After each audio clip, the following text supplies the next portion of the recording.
Mas é isso, eu vim falando da questão das obras que a gente vai fazer, né? Que o Aníbal vai nos dar. E eu acho que uma das respostas também foi a questão do esporte, a questão de um estádio, né? Que eu já sei também, eu tenho em mente, mais ou menos, onde é que vai ser o nosso estádio aqui, como o papai havia falado, o estádio Rodrigão, né? É o estádio Rodrigão, né? Já tenho aqui em mente que onde vai ser o nosso estádio.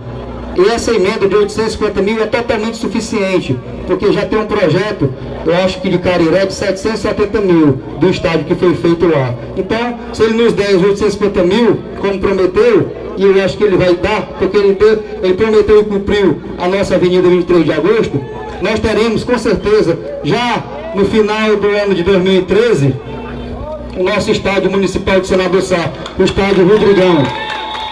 Eu vou fazer um pouco de suspense. Beleza, Alex Samuel!